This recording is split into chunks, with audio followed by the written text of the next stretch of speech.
Azizlar, hozir biz islom dinini birinchi O'rta Osiyoga kirib kelgan Xitoyba ibn Muslimni qabrlariga kelganmiz. Hozir bu yerda o'tirib Qur'on o'qidik. Biz kelganimizdan bir 3 kun oldin bu joyimiz ochildi. Oldin yaxshi emas ekan, sharoitlar chiroyli qilib.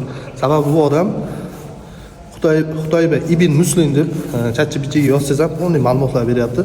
O'rta Osiyoga birinchi bo'lib dinlab kelgan inson ekan. Shu yerlarga kelishlar hammaga nasib qilsin. Kelolmaganlarga shu videoda olyapmiz.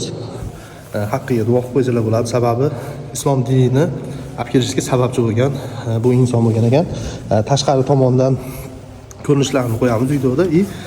O'zini qabri shu pastda ekan, ya'ni podvalda ekan. Bu ikkinchi etaj ekan. Mana eski oldingi ishlarini bu yerga qo'yib qo'yibdi. Lokatsiyasini aysanglar tashlab beraman, xudo xohlasa. O'zi do'stlikdan o'tganda yaqinroq ekan, Jalaquduqda ekan. Mana bu podvalda ekan. Bu tomonni qulab qo'yibdi. Avlodlari haligacha shu yerda bor ekan. Shu masjidda imomlik qiladigan, juda katta masjid ekan. Yana bu tomondan tushsangiz bo'lar ekan. Biz kelsa hozir egalari yo'q ekan. Qulf ekan. Kelib Qur'on o'qib ketdik. Mana masjid qarang, kattaligini. Bu yerda talabalar ham ilm olishgan.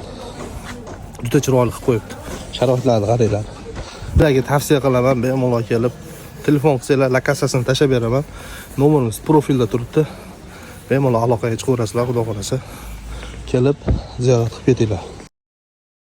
Sajda qilayotgan vaqtlarida qilich bilan kallasini oladilar ekan.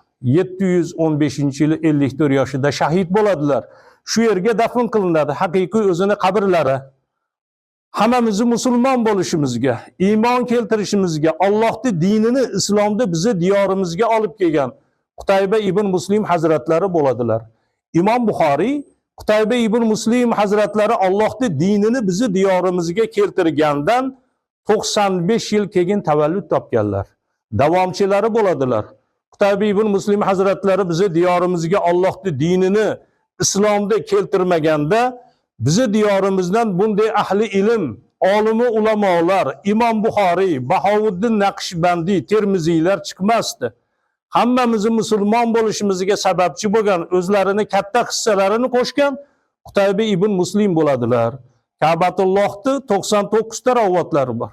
Markaziy 54-si Qutayba ibn Muslim hazratlarining nomlari berilgan.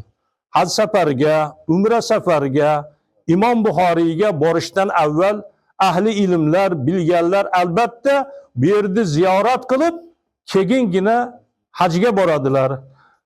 Hurmatli mehmonlar, mana shunday bir ulug' dargohni ziyoratiga keldilar. Hazrat to'g'risida ozgina bo'lsa-da tushuncha bo'lgandir degan umiddamiz.